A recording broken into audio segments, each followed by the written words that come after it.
వాటి గురించి చూసి కూడా బాధపడినా బాధపడకపోయినా దాని గురించి చూస్తూ ఉన్నాం, చూసి ఏం మాట్లాడకుండా ఉన్నాం. కానీ అది రోజు రోజుకి వాస్తవాలు కాని అవాస్తవాలు కూడా వాస్తవాల కింద ప్రజలకి ఇంజెక్ట్ చేసి నమ్మించే పరిస్థితి కూడా ఈరోజు తీసుకొస్తే చాలా బాధ కలిగిన పరిస్థితిలో ఈరోజు ప్రెస్ మీట్ పెట్టడం జరిగింది.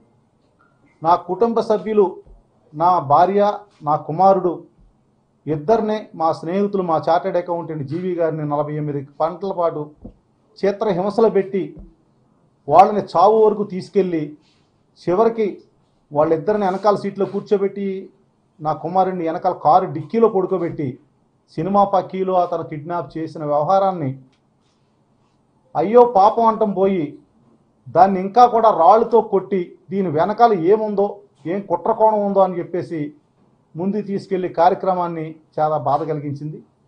ఈరోజు కూడా ఎలక్షన్లు అయినాయి, ఓట్లు వేశారు, గెలిచిన వాళ్ళు గెలిచారు, ఓడిన వాళ్ళు ఓడారు, అయిపోయింది, రాజకీయం అయిపోయింది, ఎవరి పనులు వాళ్ళు చేస్తారు.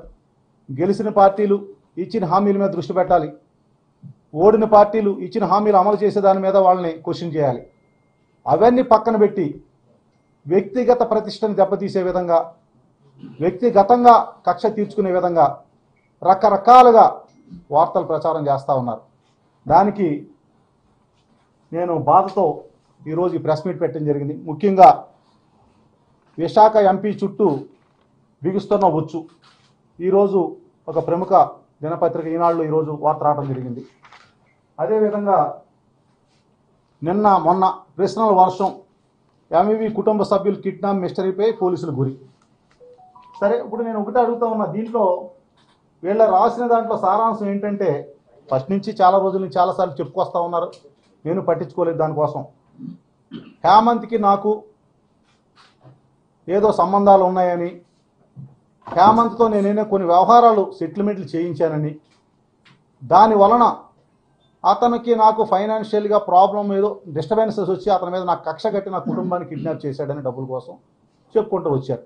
సరే, ఎవరికి నచ్చిన స్టోరీలు వాళ్ళు రాసుకున్నారు. దాంట్లో వాస్తవాలు ఏంటో మాకు తెలుసు, బాధపడిన కుటుంబానికి తెలుసు, మా భార్యకి తెలుసు, మా కుమారుడికి తెలుసు, మా స్నేహితుడు జీవి గారికి తెలుసు. ఆ బాధ ఎంత పెయిన్ఫుల్గా ఉంటుందో, ఏ రకంగా వాళ్ళ ప్రాణాలు పోయి చచ్చి బతికి వచ్చారనేది వాళ్ళకి తెలుసు, ఆ బాధ అనిపించిన వాళ్ళకి తెలుసు. సరే, జరిగింది ఏదో జరిగింది, మన కర్మ అనుకున్నాం, బాధ అనుకున్నాం, అయిపోయింది అది అయిపోయింది.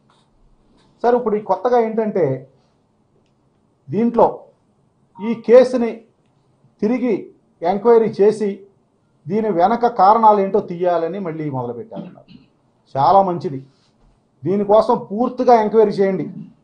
ఆ రోజు ఇదే డిపార్ట్మెంట్లో పోలీస్ ఆఫీసర్లు ఎంక్వైరీ చేశారు, సిఐ నుంచి ఏసీపీలు, డీసీపీలు, సిపిలు అందరూ ఎంక్వైరీ చేశారు. ప్రతిదానికి ఆధారాలతో వాళ్ళు రిపోర్టులు తయారు చేశారు. ఏం చేశారో కానీ మేము చూడలేదు, రిపోర్టులు సబ్మిట్ చేశారు, కోర్టుకు ఫైల్ చేశారు. అదేవిధంగా ఈరోజు కూడా మళ్ళీ చేయమనండి, చేసి దాని వెనక ఎవరున్నారు, దాని వెనక ఏం జరిగింది, ఎందుకు చేయవలసి వచ్చింది, పూర్తిగా ఎంక్వైరీ చేసి మరొక్కసారి దాని మీద విచారణ జరిపించమని కూడా నేను కూడా కోరుతా ఉన్నా డిపార్ట్మెంట్ని, ప్రభుత్వాన్ని.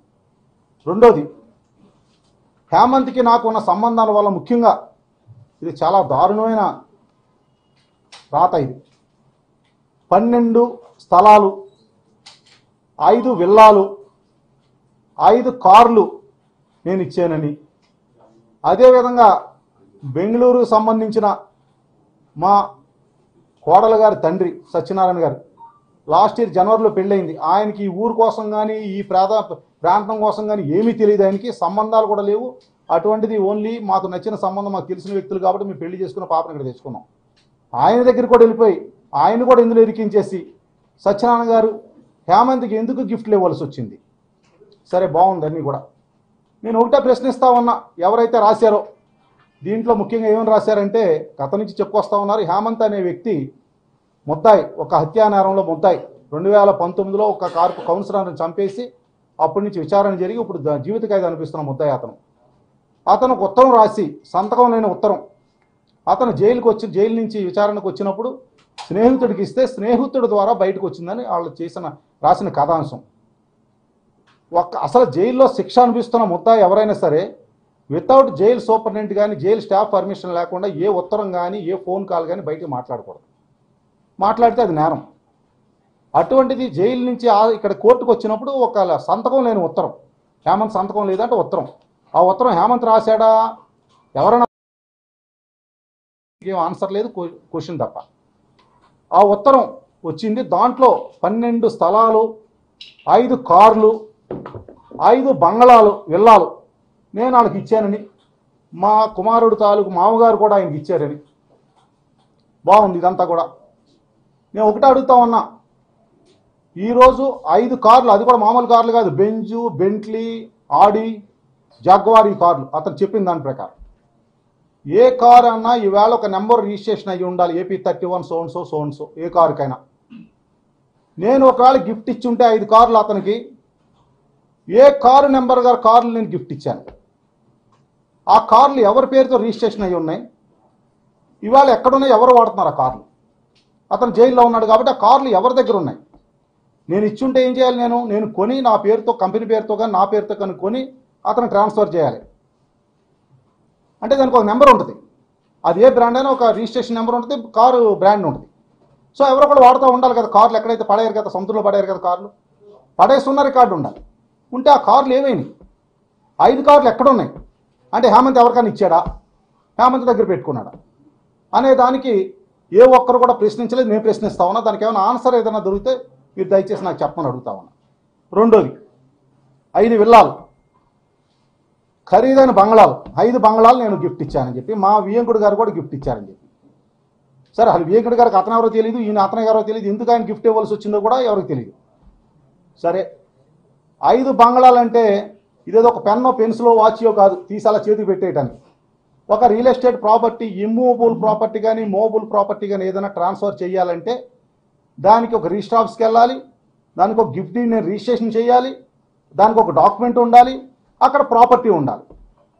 ఈ 5 డాక్యుమెంట్ల తాలూకా నేను గిఫ్ట్ ఇచ్చినట్టుగా ఒక గిఫ్ట్ ఈడ్ కానీ రిజిస్టర్డ్ ఆర్ అన్రిజిస్టర్డ్ ఆర్ అక్కడ ప్రాపర్టీ కానీ 5 విల్లాలు ఇచ్చాను గిఫ్ట్. 5 విల్లాలు ఎక్కడున్నాయి, 5 విల్లాలు ఒక విల్లా అని ఎవరైనా చూసారా, ఏ ప్రాంతంలోనే, ఏ లేఅవుట్లోనే, ఏ ఏరియాలో ఉన్నాయి, ఉంటే అట్లా తాలూకు డాక్యుమెంట్ ఏది, ఎవరి పేరుతో గిఫ్ట్ ఇచ్చాను, పోనీ వాళ్ళ అమ్మ పేరుతో ఇచ్చాను, వాళ్ళ నాన్న పేరుతో ఇచ్చాను, అతని పేరుతో ఇచ్చాను, వాళ్ళ తమ్ముడు పేరుతో ఇచ్చాను, ఎవరి పేరుతో గిఫ్ట్ ఇచ్చాను, 5 బంగ్లాలు ఎక్కడున్నాయి అనేది కూడా వివరాలు ఇమ్మని కూడా నేను అడుగుతా ఉన్నా. దానికి ఆన్సర్ లేదు. 12 స్థలాలు నేను గిఫ్ట్ ఇచ్చాను. 12 స్థలాలు గిఫ్ట్ ఇస్తే ఆ స్థలాలు ఏ లేఅవుట్లో ఉన్నాయి, ఎక్కడున్నాయి, ఆ 12 స్థలాలకి డాక్యుమెంట్లు ఎక్కడున్నాయి, వీటిలన్నింటికి సమాధానం చెప్పని నేను అడుగుతా ఉన్నా. దీనికి ఏ ఒక్కటి కూడా ఆన్సర్ లేవు. పక్కా ఆధారాలతో రాశారు, ఇందులో పక్కా ఆధారాలు ఉన్నట్టు రాశారు. అంటే ఒక మనిషిని ఎన్ని రకాలుగా చెడ్డ చేయాలి, ఎన్ని రకాలుగా బాధ పెట్టాలి. నేనే రాజకీయంలో ఏ రోజు కూడా ఎంపీగా పోటీ చేసి 2019లో ఒక్కరి దగ్గర నయా పైసా డొనేషన్ తీసుకోలేదు. నేను 2019 నుంచి 24 వరకు ఎంపీగా పనిచేశాను. ఏ ఒక్కరు, మీ అందరికీ తెలుసు, ఏ ఒక్కరు వచ్చినా వాళ్ళకి కావాల్సిన పని చేసి పెట్టి పంపించడం తప్ప ఏ ఒక్కరి దగ్గర నయా పైసా రూపాయి నేను తీసుకోలేదు. 2024 మళ్ళీ సేమ్ ఎమ్మెల్యేగా పోటీ చేశాను, డబ్బు ఖర్చు పెట్టాను, కానీ ఒక్క రూపాయి ఎవరి దగ్గర డొనేషన్ కానీ నేను లంచం కానీ తీసుకోలేదు. ఇంత చక్కగా నేను చేసిన వ్యక్తిని నా చేతనైన సాయం చేశాను. కొన్ని నేను చేయలేకపోయాను, అది వేరే సంగతి. అప్పుడున్న పరిస్థితులను బట్టి మేము చేయలేని పనులు ఎంపీగా చేయలేకపోయాం, వేరే సంగతి. కానీ ఒక నిరాధారమైన ఆరోపణ, ఒక సంతకం లేని ఉత్తరం వచ్చిందని చెప్పేసి దానికోసం ఇంత కథల్లేసి కంటిన్యూస్ వార్తలు. మొన్న పేపర్ ఇది, ప్రశ్నల వర్షం, 12 విల్లాలు, 5 కార్లు, 5 విల్లాలు. ఇది వచ్చి చుట్టూ బిగిస్తున్న వచ్చు. రెడీ, నేను ఎంక్వైరీకి రెడీ. దీని మీద రీఓపెన్ చేసి కంప్లీట్ ఎంక్వైరీ చేయమని నేను అడుగుతా ఉన్నా. ఒక కుటుంబాన్ని అత్యంత దారుణంగా ఒక రౌడీ షీటరు, పీడీ యాక్ట్ పెట్టబడిన వ్యక్తి, 13 కేసులు ఉన్న వ్యక్తి, ఇతని మీద 13 కేసులు నమోదై ఉన్నాయి. మొదటి కేసు 2015